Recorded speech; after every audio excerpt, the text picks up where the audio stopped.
السلام علیکم ورحمۃ اللہ وبرکاتہ۔ 12ویں پارے کے اخیر سے حضرت یوسف علیہ الصلاۃ والسلام کا واقعہ اور ان کا قصہ چل رہا ہے، اور اب جو 13واں پارہ ہے اس کی ابتدا میں بھی حضرت یوسف علیہ الصلاۃ والسلام کے متعلق ہی بات ہو رہی ہے، اور سورہ یوسف ہی ابھی چل رہی ہے۔ اخیر میں ہم نے کل یہ سمجھا تھا اور یہ پڑھا تھا کہ کس طرح حضرت یوسف علیہ الصلاۃ والسلام پھر جیل سے باہر آئے، اور عورتوں نے اس بات کی گواہی دی کہ حضرت یوسف علیہ الصلاۃ والسلام بری ہے، ان کی کوئی غلطی نہیں ہے۔ بہرحال جب حضرت یوسف علیہ الصلاۃ والسلام آ جاتے ہیں تو انتہائی تواضع اور عاجزی کا مظاہرہ کرتے ہیں، اور یہ کہتے ہیں کہ میں اپنے آپ کو بھی بری نہیں کر رہا،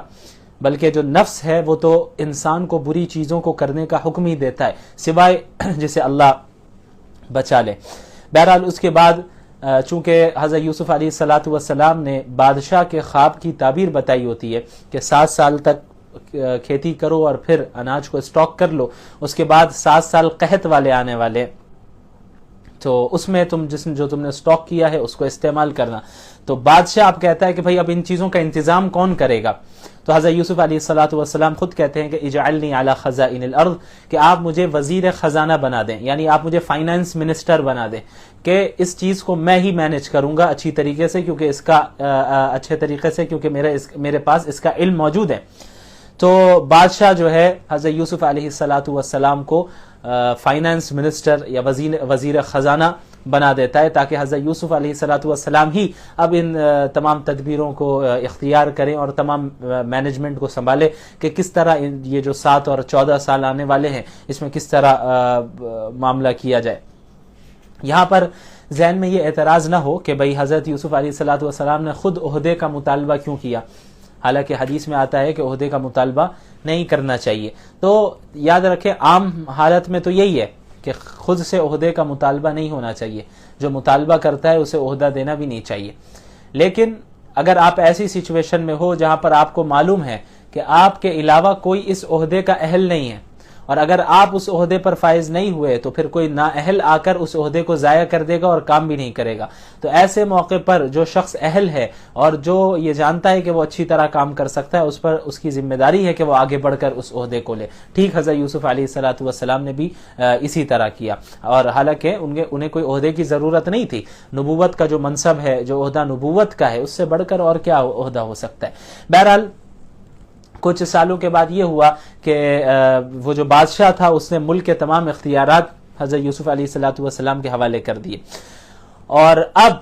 حضرت یوسف علیہ الصلاۃ والسلام خزانے پر بھی متعین ہو گئے تھے۔ تو اس وقت جو ہے حضرت یوسف علیہ الصلاۃ والسلام نے یہ طے کیا کہ بھئی اب جو قحط والے سال ہیں ان میں ہر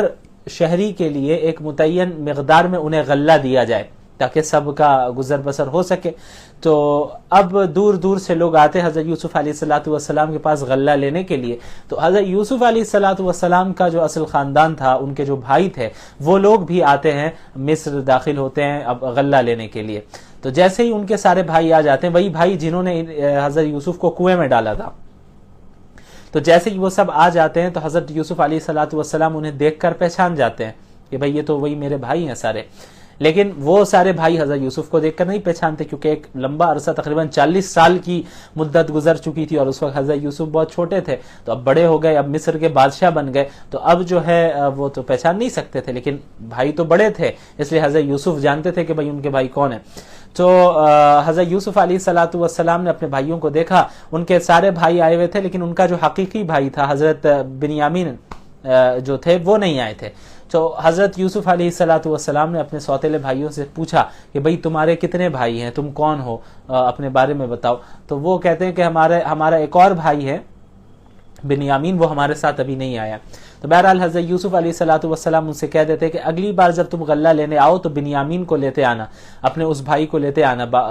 باپ شریک بھائی کو، اور اگر نہیں لے کر آؤ گے تو تمہیں ہم غلہ نہیں دیں گے۔ تو اب یہ لوگ پہنچتے ہیں اپنے والد کے پاس، حضرت یعقوب علیہ الصلاۃ والسلام کے پاس، اور ان کے پاس پہنچنے کے بعد کہتے ہیں کہ بھئی بادشاہ نے ایسا ایسا کہا ہے، تو اب ہمیں غلہ لینے جانا ہے، تو آپ جو ہے بنیامین کو ہمارے ساتھ دے دیجیے، ہم اس کی حفاظت کریں گے۔ تو حضرت یعقوب علیہ الصلاۃ والسلام کو پہلے ہی ایک بار صدمہ لگ چکا تھا حضرت یوسف کا، ان کے متعلق بھی انہوں نے یہی کہا تھا کہ ہم ان کی حفاظت کریں گے، لے جانے دیجئے۔ تو حضرت یعقوب ان سے کہتے ہیں کہ بھئی میں اس بار لے جانے نہیں دوں گا، تم نے پچھلے بار کیا کیا یوسف کے ساتھ, بنیامین کو نہیں لے جانے دوں گا. لیکن ان لوگوں نے جب بہت زیادہ اصرار کیا کہ نہیں ہمیں پھر غلہ نہیں ملے گا, اناج نہیں مل پائے گا, تو حضرت یعقوب علیہ السلام نے یہ کہا کہ ہم ایک شرط میں تمہیں دیں گے, وہ یہ ہے کہ تم پختہ وعدہ کرو ہم سے کہ تم بنیامین کی حفاظت کرو گے اور اسے لے کر آؤ گے. بہرحال حضرت یعقوب علیہ السلام بنیامین کو حوالے کر دیتے اپنے بھائیوں کے, اور وہ اپنے بیٹوں کے, اور تمام وہ بنیامین کے جو بھائی ہیں اور حضرت بنیامین یہ سب روانہ ہوتے دوبارہ مصر کی طرف جاتے ہیں غلہ لینے کے لیے. اب جب یہ لوگ داخل ہوتے ہیں تو یوسف علیہ السلام حضرت بنیامین کو قریب کر لیتے ہیں اور انہیں بتا دیتے ہیں کہ وہ یوسف ہے, اور یہ بتا دیتے ہیں کہ بھئی یہ جو کچھ کرتے آئے ہیں اس سے آپ غم زدہ نہ ہو, رنجیدہ نہ ہو. تو حضرت بنیامین چونکہ حضرت یوسف کے حقیقی بھائی تھے, باقی جو 10 بھائی تھے وہ سوتیلے بھائی تھے, تو حضرت بنیامین کو بتا دیتے ہیں کہ میں تمہارا بھائی ہوں, یوسف ہوں. اور حضرت یوسف علیہ السلام چاہتے ہیں کہ بنیامین کو اپنے پاس روک لیں, تو اس کے لیے وہ ایک تدبیر اختیار کرتے, وہ یہ تدبیر اختیار کرتے ہیں کہ تمام بھائیوں کو جب غلہ دے دیا گیا تو اپنے لوگوں سے حضرت یوسف علیہ السلام کہہ دیتے ہیں کہ بھئی بنیامین کے سامان میں جو غلہ ناپنے کا پیمانہ ہے, جو برتن ہے جس میں غلہ ناپا جاتا ہے, وہ برتن اس کے سامان میں ڈال دو. تو ایسے ہی کیا گیا, اور جب بھائی سارے جا رہے ہوتے ہیں واپس تو اب پیچھے سے آواز لگائی جاتی ہے کہ بھئی بادشاہ کا پیالہ جو ہے, برتن ہے, وہ چوری ہو گیا, بادشاہ کا جو پیمانہ ہے, غلہ ناپنے کا جو پیمانہ ہے وہ چوری کر لیا گیا, رکو تم لوگ چور ہو. تو یہ سارے بھائی کہتے ہیں کہ بھئی ہم تو چور نہیں ہیں, آپ جانتے ہیں کہ ہم یہاں فساد پھیلانے کے لیے نہیں آئے. تو وہ کہتے ہیں کہ اگر تمہارے پاس سے یہ غلہ تمہارے غلے میں سے, تمہارے سامان میں سے اگر وہ پیمانہ نکل گیا, وہ برتن نکل گیا, تو پھر تم کیا کرو گے, اس کی سزا کیا ہونی چاہیے. تو سارے بھائی کہتے ہیں کہ بھئی اس کی سزا یہی ہوگی کہ جس نے چوری کیا ہے, جس شخص نے بھی چوری کی ہے, اس کو آپ لوگ روک لیں گے اپنے پاس, کیونکہ حضرت یعقوب علیہ السلام کی شریعت میں یہی تھا کہ جو چور جب چوری کر لیتا تو جس کے یہاں اس نے چوری کی ہے اس کے پاس اس چور کو رکنا پڑتا تھا, وہ شخص اس چور کو رکھ لیتا تھا. تو ایسا ہی ہوا, تو حضرت یوسف علیہ السلام نے حضرت بنیامین کے جو ہے سامان میں ڈلوا دیا تھا. تو اب تلاشی لینا شروع کیا ان لوگوں نے, اور دیگر بھائیوں کے سامان کی پہلے تلاشی لی گئی, پھر اخیر میں حضرت بنیامین کے سامان کی تلاشی لی گئی, تو وہاں سے وہ پیمانہ نکل آیا, وہ برتن نکل آیا. تو اب یہ کہا گیا کہ بھئی اب بنیامین کو یہیں پہ رکنا ہوگا.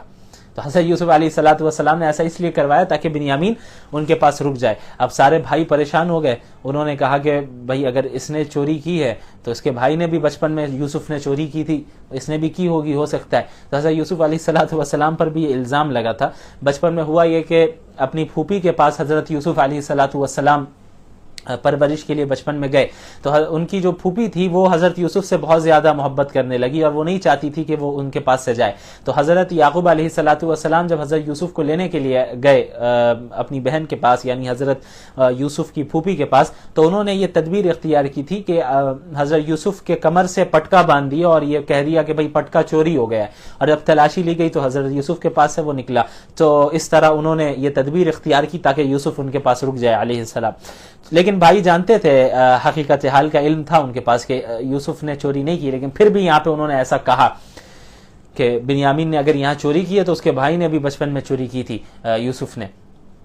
بہرحال اب جو ہے یہ سارے بھائی التجا کرتے ہیں بادشاہ سے یوسف علیہ السلام کے پاس, ریکویسٹ پہ ریکویسٹ کرتے ہیں کہ بھئی آپ انہیں چھوڑ دیں, ہم 10 بھائیوں میں سے کسی کو لے لیجئے, بنیامین کو چھوڑ دیں, کیونکہ حضرت یعقوب نے وعدہ کیا تھا کہ پکا ارادہ کرو کہ واپس لے کر آؤ گے, اور اس طرح نہیں کرو گے جس طرح یوسف کے ساتھ تم نے کیا. اب تو یہ پریشان ہو گئے کہ بھئی ابھی اگر ہم بنیامین کو واپس نہیں لے کر جائیں گے تو والد صاحب کی تو حالت اور خراب ہو جائے گی, ہم کیا منہ دکھائیں گے, کیا جواب دیں گے. تو حضرت یوسف سے, بادشاہ سے وہ کہتے ہیں کہ بھئی آپ جو ہیں ہم میں سے کسی کو رکھ لیں اور یوسف کو یعنی اس کو بنیامین کو چھوڑ دے. لیکن حضرت یوسف علیہ السلام کہتے ہیں کہ نہیں, یہ تو ظلم ہوگا, بھائی جس نے غلط کام کیا ہے ہم اسی کو سزا دیں گے, اسی کو اپنے پاس روکیں گے, کسی اور کو کیسے روک سکتے ہیں. بہرحال ان بھائیوں میں سے جو سب سے بڑا بھائی ہوتا ہے وہ کہتے ہیں بھائی میں تو واپس نہیں جا سکتا والد کے پاس جب تک کوئی فیصلہ نہ آ جائے, اس لیے تم لوگ جاؤ اور حضرت یعقوب کو بتا دو کہ آپ کے بیٹے نے چوری کی ہے, اور اگر آپ کو یقین نہیں ہو رہا ہے تو آپ اس قافلے سے پوچھ لیں جو ہمارے ساتھ تھا,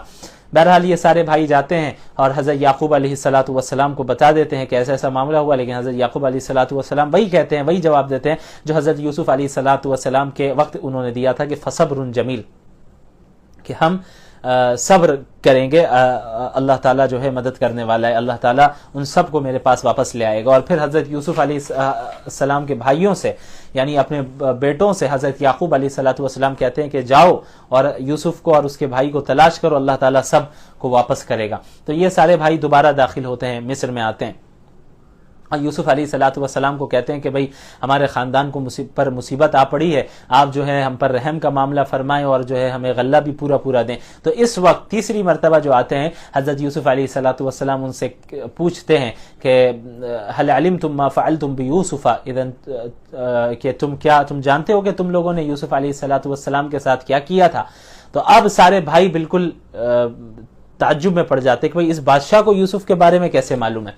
تو انہیں شک ہو جاتا ہے کہ کہیں یہی بادشاہ تو یوسف نہیں ہے، اس لیے کہتے ہیں کہ اِنَّكَ لَأَنْتَ یوسف، کہ آپ ہی یوسف ہے؟ تو حضرت یوسف کہتے ہیں کہ قال انا یوسف وهذا اخی، ہاں میں ہی یوسف ہوں اور یہ میرا بھائی بنیامین ہے۔ تو اس جگہ پر تقریباً 40 سال کی مدت کے بعد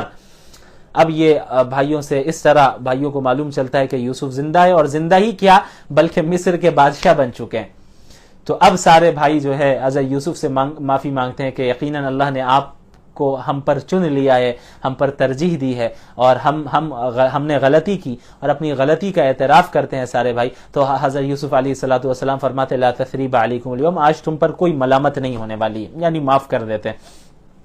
اور بھائیوں کو کہتے ہیں کہ تم یہ میری قمیص لے کر جاؤ اور میرے والد حضرت یعقوب کے چہرے پر اس قمیص کو رکھو، انشاءاللہ ان کی بینائی واپس آ جائے گی۔ تو حضرت یعقوب کی بینائی چلی گئی تھی، وہ بہت رویا کرتے تھے، بہت روتے تھے حضرت یوسف کے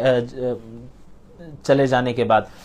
تو ان کی بینائی چلی گئی تھی آنکھ کی۔ تو حضرت یوسف کہتے ہیں کہ میری اس قمیص کو ان کے چہرے پہ ڈالنا، انشاءاللہ ان کی بینائی واپس آئے گی۔ تو اب سارے بھائی قمیص کو اور یہ کہتے ہیں کہ پھر والد کو اور والدہ کو لے کے پورے خاندان کو لے کر مصر آ جاؤ۔ تو یہ سارے بھائی روانہ ہوتے ہیں وہاں سے قمیص کو لے کر۔ تو جب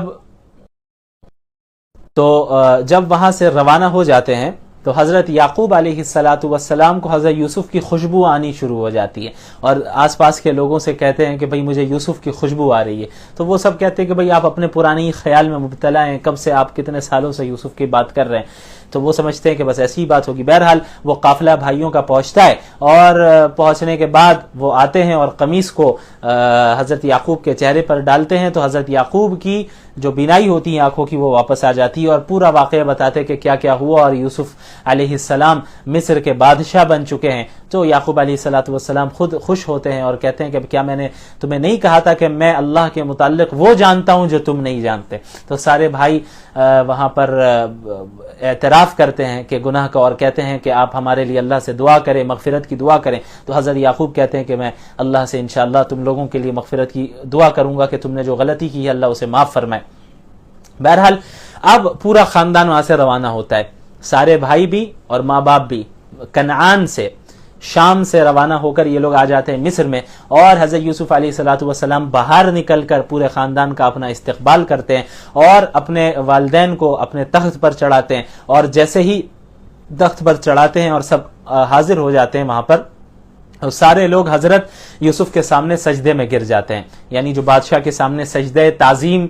کیا جاتا تھا، تعظیم کا سجدہ، ان کی شریعت میں یہ جائز تھا، ہماری شریعت میں یہ جائز نہیں ہے، یعنی ہم کسی کو سجدہ نہیں کر سکتے سوائے اللہ رب العالمین کے۔ تو سارے لوگ سجدے میں چلے جاتے ہیں، تمام 11 بھائی بھی، جن میں ایک حقیقی بھائی ہے بنیامین، اور باقی 10 سوتیلے بھائی بھی، اور ماں باپ بھی سجدے میں گر جاتے ہیں حضرت یوسف کے سامنے۔ تو حضرت یوسف علیہ الصلوۃ والسلام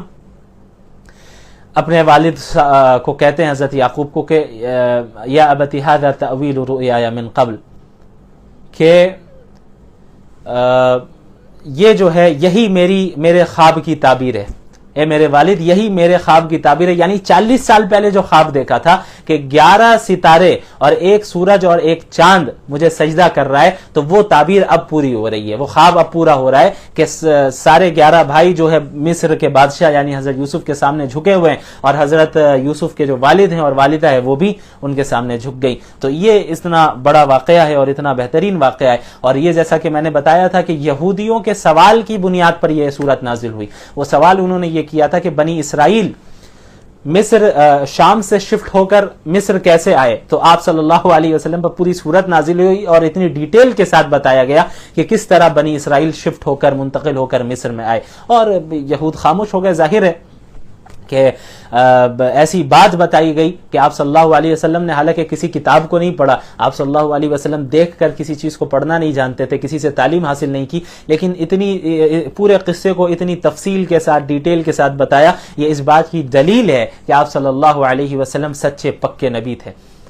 اور آپ صلی اللہ علیہ وسلم کا یہ اپنا کلام نہیں ہے. اسی لیے اللہ کے نبی صلی اللہ علیہ وسلم کے اسی صورت میں پھر آیت نمبر 102 میں اللہ تعالیٰ نے فرمایا ذالک من انباء الغیب نوحی الیک وما كنت لديهم اذ اجمعوا امرهم وهم يمكرون. یعنی جب یہ واقعہ ہو رہا تھا آپ تو اس وقت موجود نہیں تھے, لیکن ہم نے آپ کو اس کا علم دیا, ہم نے آپ کو اس کی خبر پہنچائی ہے. تو یہ آپ صلی اللہ علیہ وسلم کی نبوت کی دلیل ہے کہ آپ صلی اللہ علیہ وسلم نے ایک تاریخی واقعے کو اللہ رب العالمین کے وحی کے ذریعے ہم لوگوں تک پہنچایا ہے اس واقعے کو. تو یہ اس بات کی دلیل ہے کہ آپ سچے نبی تھے. اس کے بعد اس سورت کے آخر میں اللہ نے فرمایا لقد كان في قصصهم عبرة لأولي الألباب, کہ ان کے قصے میں عقل مندوں کے لیے عبرت ہے اور نصیحت ہے. حضرت یوسف کے قصے سے ہمیں کتنا کچھ سیکھنے کو ملتا ہے کہ انسان کتنی بھی اس کی گہرائی میں اتر جائے اور اس پر غور کرتا رہے تو ایک ایک چیز نکلتی آئے گی اس سے. ایک لمبی مدت تک صبر کرنے کے بعد اللہ رب العالمین نے کتنا بڑا انعام ان حضرات کو دیا. اور ہمارا کیا معاملہ رہتا ہے کہ ذرا سا کوئی مسئلہ ہو ہم چاہتے ہیں کہ فوراً دعا ہو فوراً قبول ہو جائے, فوراً دعا ہو فوراً قبول ہو جائے. لیکن آپ دیکھیں کتنی مشقتوں سے کتنی تکلیفوں سے انبیاء کو گزرنا پڑا, لیکن پھر آخر میں انجام جو ہے اچھا انجام ہی ہوتا ہے ایسے لوگوں کا. اس لیے ہمیں بھی صبر سے کام لینا ہے. بہرحال اس کے بعد سورۃ الرعد کی ابتدا ہوتی ہے. اس سورت میں اللہ تعالیٰ نے کائنات کی بہت ساری نشانیوں کا ذکر کیا ہے, جن میں سے ایک بہت بڑی نشانی بادلوں کی گرج اور اس کی چمک ہے. اسی کو الرعد کہتے ہیں. اس وجہ سے اس سورت کو سورۃ الرعد بھی کہا گیا ہے. اس میں اللہ تعالیٰ نے جو بنیادی اسلامی عقائد ہیں یعنی توحید, رسالت, قیامت, اس کو بیان کیا اور اسلام پر ہونے والے, اللہ کے نبی پر ہونے والے اعتراضات کے جوابات دیے. تو اللہ نے سب سے پہلے اپنی قدرت کا بھی ذکر کیا, اللہ الذی رفع السماوات بغیر عمد ترونہا, کہ یہاں اللہ تعالیٰ نے اپنی بڑی بڑی نشانیاں گنوائی کہ اللہ نے کس طرح زمین و آسمان کو بنایا اور اس کے بعد سورج کو, چاند کو مسخر کر دیا تمہارے لیے کہ سب ایک مستقل ایک مخصوص اسپیڈ کے ساتھ, ایک مخصوص رفتار کے ساتھ آسمان میں یہ ساری چیزیں گردش کر رہی ہیں. اور اللہ تعالیٰ ہی کی وہ ذات ہے جس نے آسمانوں کو بغیر پلرز کے کھڑا کر رکھا ہے. اس کے بعد فرشتوں کا ذکر ہے آیت نمبر 11 سورۃ الرعد لہ معقبات من بین یدیہ ومن خلفہ یحفظونہ من امر اللہ. اس آیت میں یہ بتایا گیا ہے کہ اللہ تعالیٰ کے جو فرشتے ہیں ان کے ذریعے سے اللہ تعالیٰ بندوں کی حفاظت کرواتا ہے. فرشتے بندوں کی حفاظت بھی کرتے ہیں. ہاں, اس کا یہ مطلب نہیں کہ انسان جو بھی کرے اس کی حفاظت ہوتی رہے گی, نہیں, بلکہ ان اللہ لا یغیر ما بقوم حتی یغیروا ما بانفسہم, کہ جب کوئی بھی قوم اپنی حالت کو خود ہی نہیں بدلنا چاہے, بری حالت سے اچھی حالت میں خود ہی تبدیلی نہ لانا چاہے, تو پھر وہ اس کی مدد اللہ تعالیٰ نہیں کرتا اور اس کی حفاظت بھی نہیں ہوتی. اللہ تعالیٰ ایسے لوگوں کی مدد نہیں کرتا. اس کے بعد حق اور باطل کے درمیان فرق بتایا گیا ایک مثال دے کر, کہ جس طرح ایک سیلاب آئے اور سیلاب کا جو پانی آتا ہے تیزی کے ساتھ اس میں میل کچیل بھی ہے اور اس میں جھاگ بھی ہوتی ہے. تو جھاگ اوپر ہوتی ہے تو بظاہر لگتا ہے کہ بھئی پانی کتنا اوپر آ گیا ہے, لیکن پھر جب جھاگ ختم ہو جاتی ہے تو پانی نیچے نظر آتا ہے اور جو مفید چیزیں ہوتی ہیں وہ باقی رہ جاتی ہیں, جھاگ ختم ہو جاتی ہے. اسی طرح حق اور باطل کا مسئلہ ہے. باطل آتا تو ہے تیزی کے ساتھ اور بظاہر رکھتا ہے کہ باطل جو ہے غالب آ رہا ہے اور حق دب رہا ہے, لیکن جس طرح جھاگ تیزی کے ساتھ ختم بھی ہو جاتی ہے ویسے ہی باطل بھی ختم ہو جاتا ہے اور حق باقی رہتا ہے, اور جو چیز انسان کو نفع پہنچانے والی ہے وہ چیز باقی رہتی ہے. اس کے بعد آیت نمبر 20 میں اللہ تعالیٰ نے متقین کے کئی سارے اوصاف گنائے ہیں. تقریباً یہاں پر متقین کے 8 اوصاف, ان کی 8 کوالٹیز کا ذکر کیا. الذین یوفون بعہد اللہ ولا ينقضون الميثاق میثاق کہ سب سے پہلی چیز کہ وہ اللہ کے عہد کو معاہدے کو پورا کرتے ہیں. جو معاہدہ اللہ کے ساتھ ہے کہ صرف اس کی عبادت کریں گے, نافرمانی نہیں کریں گے, اسے بھی پورا کرتے ہیں. اور جو معاہدات بندوں کے ساتھ ہوتے ہیں انہیں بھی پورا کرتے ہیں. اس کے بعد جن رشتے کو اللہ نے جوڑنے کا حکم دیا انہیں جوڑے رکھتے ہیں. اللہ سے ڈرتے رہتے ہیں, حساب کے بارے میں برے انجام سے ڈرتے ہیں کہ بھئی ہمارا حساب میں ہماری پکڑ نہ ہو جائے. اس کے علاوہ اللہ کی رضا کے لیے صبر سے کام لیتے ہیں. اس کے علاوہ نماز قائم کرتے ہیں. رزق جو اللہ نے دیا ہے اس سے خفیہ طور پر بھی اور علانیہ طور پر بھی اللہ کے راستے میں خرچ کرتے ہیں. اور بدسلوکی کا دفاع حسن سلوک سے دیتے ہیں, یعنی کوئی برے انداز سے پیش آ رہا ہے تو اس کے ساتھ وہ اچھے انداز سے پیش آتے ہیں. اس کے بعد اللہ کے نبی صلی اللہ علیہ وسلم پر جو اعتراضات کیے کفار نے, اس کا ذکر ہے کہ کس طرح فرمائشی معجزات کا مطالبہ کیا کرتے تھے, کفار کیا کرتے تھے, اس کا ذکر ہے. اس کے بعد اخیر میں اللہ کے نبی کو تسلی دی گئی ہے کہ وَيَقُولُ الَّذِينَ كَفَرُوا لَسْتَ مُرْسَلًا, کہ کفار یہ کہتے ہیں کہ آپ نبی نہیں ہیں. قل, آپ کہہ دیجئے, کفا باللہ شہیدا بینی و بینکم ومن عندہ علم الکتاب, ہمارے تمہارے درمیان اللہ اور جن کے پاس علم ہے کتاب کا, جو اہل علم ہے, جو علماء ہے, وہی گواہی کے لیے کافی ہیں. وہ گواہی دینے کے لیے کافی ہے کہ میں سچا نبی ہوں. بہرحال اس کے بعد سورۃ ابراہیم کی ابتدا ہوتی ہے. اس سورت میں حضرت ابراہیم کا واقعہ ہے, ان کا قصہ ہے, اس لیے اس سورت کو سورت ابراہیم کہتے ہیں. اس کی جو سب سے پہلی آیت ہے, کتاب انزلناہ الیک لتخرج الناس من الظلمات الی النور باذن ربہم الی صراط العزیز الحمید. اس آیت میں قرآن کے نازل ہونے کا جو اصل مقصد ہے وہ بتایا گیا ہے. وہ یہ ہے کہ یہ کتاب ایسی ہے جسے ہم نے آپ پر نازل کیا ہے تاکہ آپ لوگوں کو تاریکیوں سے نکال کر روشنی کی طرف لے جائیں, گمراہی سے نکال کر ہدایت کی طرف لے جائیں اور سیدھا راستہ انہیں دکھائیں. یعنی قرآن کا نزول ہوا ہے ہدایت کے لیے اور تاریکی سے نکل کر نور کی طرف آنے کے لیے. اس کے بعد کفار مکہ نے یہ اعتراض کیا کہ وما ارسل, کہ جو اللہ کے نبی ہیں صلی اللہ علیہ وسلم اگر سچے نبی ہیں تو قرآن عربی میں کیوں نازل ہوا؟ یہ کوئی اور زبان میں نازل ہوتا, کوئی عجمی زبان میں نازل ہوتا تو ہم سمجھتے کہ بھئی یہاں سچے نبی ہیں. تو آپ صلی اللہ تعالیٰ نے فرمایا وما ارسلنا من رسول الا بلسان قومه ليبين لهم, کہ ہم نے جتنے بھی رسول کو بھیجا ہے, جہاں بھی بھیجا ان کی قوم کی زبان کے ساتھ بھیجا تاکہ وہ اپنی قوم کے سامنے ہر چیز کو واضح کر کے بتا دے. یعنی اگر قرآن کوئی اور زبان میں نازل ہوتا یا اللہ کے نبی عربی کے سوائے کوئی اور زبان بول رہے ہوتے تو پھر تم سمجھتے کیسے؟ تو پھر مقصد ہی کیا تھا؟ بھیجنے کا مقصد ہی تو یہ ہے کہ اللہ کے احکامات کو واضح کر دے, ان تک توحید کی دعوت پہنچا دے. تو اگر قرآن دوسری زبان میں نازل ہوتا اور اللہ کے نبی تم سے عربی کے سوائے کوئی اور زبان میں بات کر رہے ہوتے تو پھر تمہیں تو سمجھ میں ہی نہیں آتی بات. تو اس لیے ہم ہر نبی کو ہم نے ہر قوم کی ان کی قوم کی زبان کے ساتھ ہی بھیجا تاکہ وہ اچھی طرح دعوت دے سکیں. بہرحال اس کے بعد آیت نمبر 7, یہ آیت بہت ہی امپورٹنٹ ہے. وَإِذْ تَأَذَّنَ رَبُّكُمْ لَإِن شَكَرْتُمْ لَأَزِيدَنَّكُمْ, اللہ تعالیٰ نے فرمایا کہ اگر تم میری نعمتوں کا شکر ادا کرو گے تو میں تمہاری نعمتوں میں اضافہ کر دوں گا. اب یہ اضافہ دونوں حیثیت سے ہو سکتا ہے. ایک حیثیت تو یہ ہے, ایک اعتبار تو یہ ہے کہ کوانٹٹی میں اضافہ ہو جائے, یعنی آپ کے پاس 10 نعمتیں ہیں, اللہ نے اس کو 20 کر دیا اور بھی بڑھا دی اور بھی کئی ساری نعمتیں دے رہا ہے. اور اضافہ کوالٹی کے اعتبار سے بھی ہو سکتا ہے, یعنی اور اس کے ٹائم کے اعتبار سے بھی ہو سکتا ہے, پیریڈ کے اعتبار سے بھی ہو سکتا ہے کہ وہ نعمت آپ کے پاس کتنی دیر رہے گی. اب ایک نعمت ہے, ظاہر ہے وہ کبھی بھی ختم ہو سکتی ہے, لیکن اللہ تعالیٰ اگر نعمت میں اضافہ کر دے تو ممکن ہے کہ اللہ رب العالمین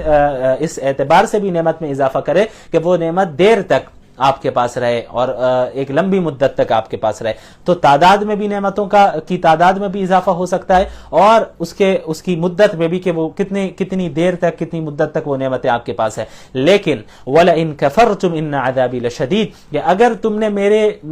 میری نعمتوں کی ناشکری کی, ناقدری کی,